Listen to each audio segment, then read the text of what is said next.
Good morning. I had a pretty decent sleep last night. It was nice that my tent didn't collapse like the last time. Most of my gear was still kind of damp, just from all the rainstorm and collapsed tent in Louisiana. So it was a little on the chilly side. The down bag does not insulate too well when it's wet. The nice thing is that I'm in dry country now, and even if we get a little rain, the air is so dry that even in the evening last night in the dark, the light breeze helped to dry everything out before I went to bed. So that made a big difference.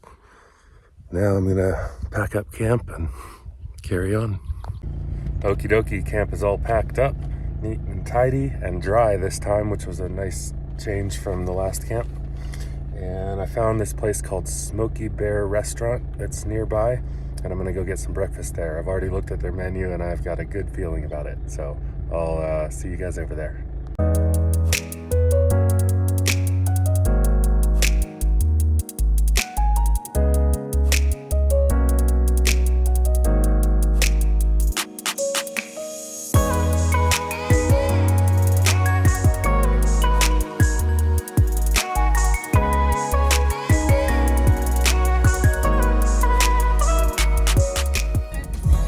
Well, that breakfast did not disappoint. It was very good, and I'm getting ready to hit the road now. Got a plan in place for the day.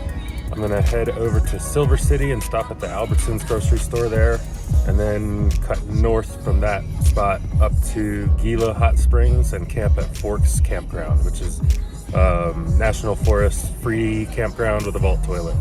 Just my style. See you guys on the road.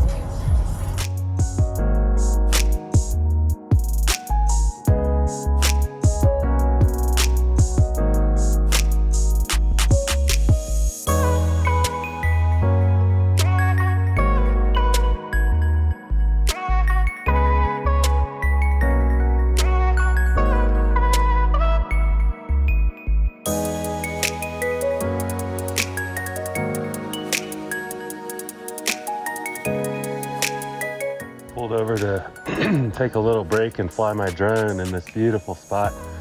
Behind me I've got blue skies with some clouds, and ahead of me I've got dark skies, stormy looking clouds, and all around me are these big rocky mountainous formations. So it seems like a great time and place to fly.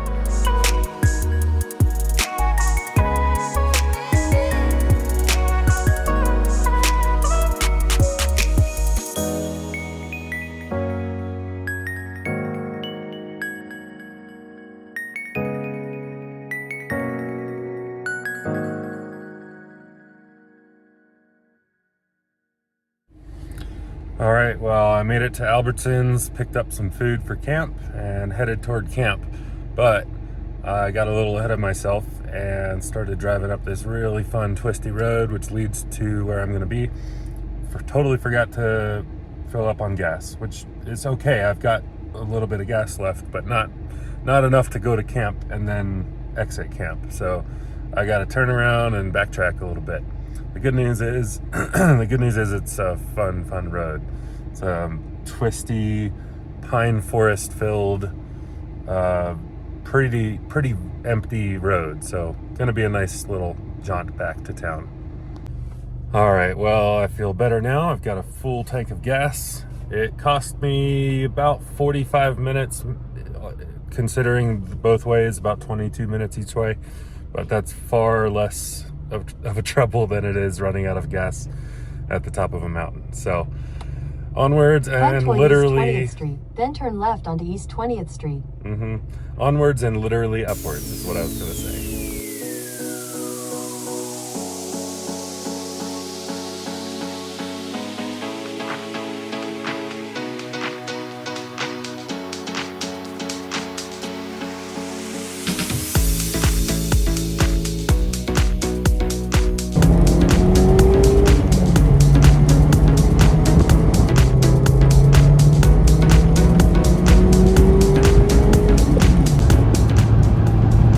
This road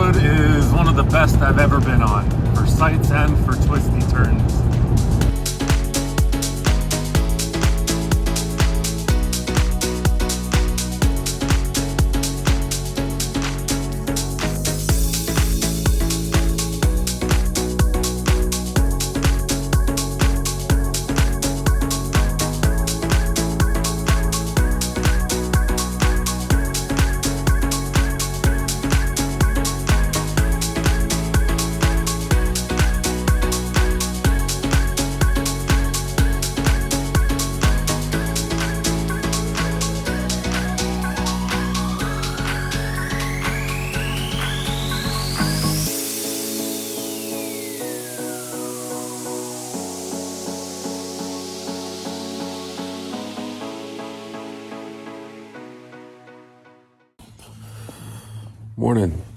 Just woke up for maybe the third time today. It's about 8 o'clock in the morning. I slept okay. I woke up once in the middle of the night, had to pee, and it was chilly, so it was the mental struggle of I don't want to get out of my sleeping bag and out of the tent, but it had to happen. So I had a hard time going back to sleep after that, but I did. And then I woke up once about 6 o'clock this morning, decided there was nothing to do. It was still dark out. Went back to sleep till 8. So now it's light out. Apparently I haven't been out of my tent yet, but it seems light. And my plan is to go up to the end of the road that took me to the camp here, where I will take a 1 mile loop hike at Gila Cliff Dwellings National Monument. It's a nice little way to wake up, I think. So do that little hike and then come back to camp and pack up.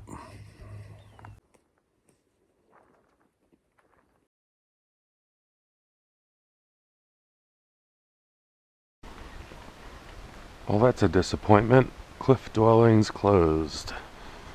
Open from 9 to 4. I don't know what time it is. It's got to be close to 9. Might end up waiting. I think it's like 8:45. So I'm going to hang out here a little bit and see if they unlock that gate. Oh, that's cute. They have a little dog prison. I guess you can't probably take your animals up there, so if you need to leave your dog and don't want to leave them in the car, they got a nice little prison for free. Alright, Bob just gave me a nice chat about the path and what to expect up there, and they're opening it up for me. I'm the first one on site today. Go warm yourself up. That's about right. Thanks, Bob. Yeah, have a good day. You too. I'm told to pace myself because there's a decent amount of incline, and it's chilly and foggy today and damp, and I don't want to get too sweaty because that'll make me cold. So it'll be initially just try and warm it up and then pace down to a nice easy speed. There's a lot of stairs, and it seems like it should be a cool viewing experience at the top.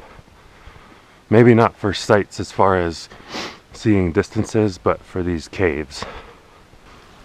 This area is part of 2 supervolcanoes that erupted, apparently with over 1,000 times the force of the St. Mount Helens eruption between 28 and 35 million years ago.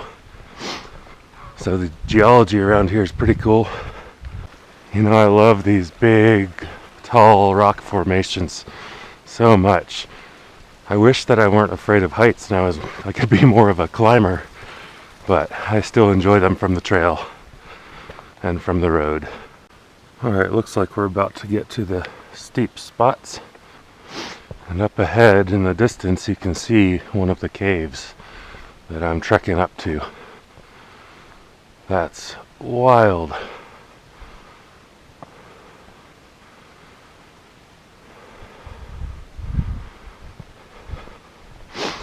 Alright, so this is the point where I'm warmed up a little bit, and I'm just going to start taking my time, knowing that it's very steep here. I don't want to overdo it and get all sweaty and cold.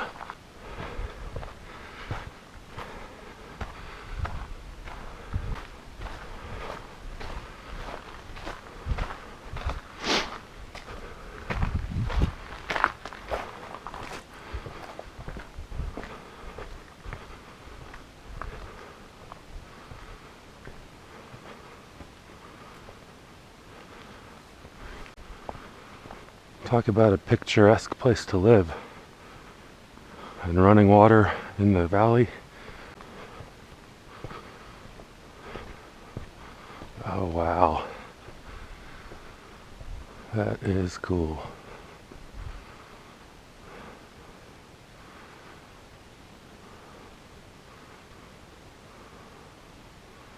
What a nice little home. I hope this camera is able to pick up good images in the inside of the cave, because we're allowed to go in one of these. I think it's this one, yeah.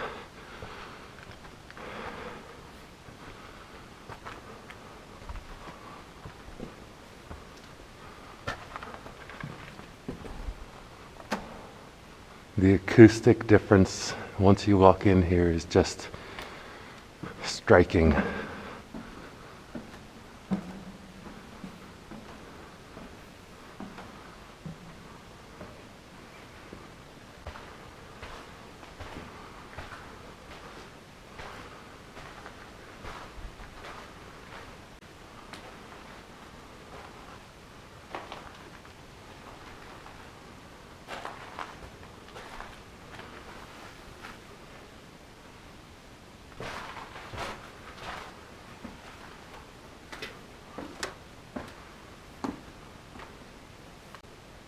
I wonder how many people lived here together.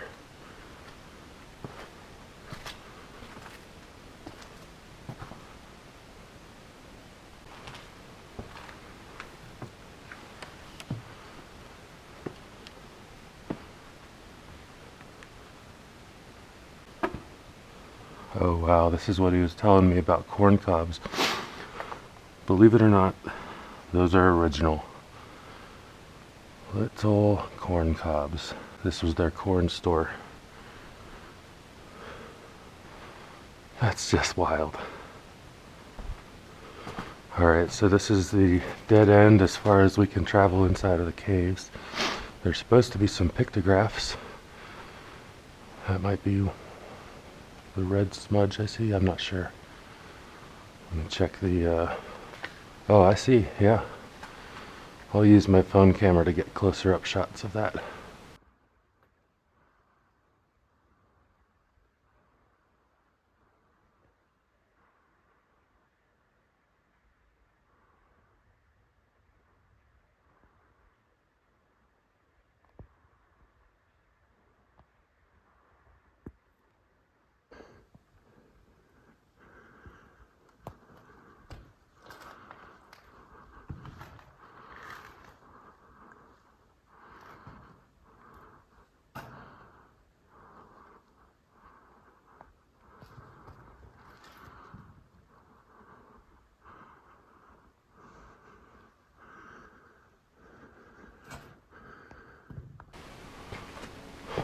That's super cool.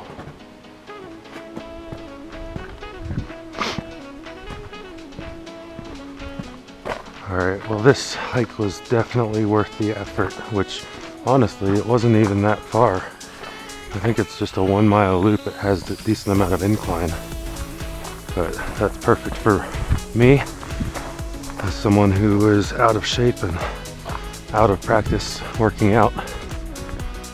And now the rest is mostly going to be downhill, I think. That's funny, that sign seems to say, rattlesnakes, please stay on trail, which that's where the people are. Alright, I can see the parking lot not too far away.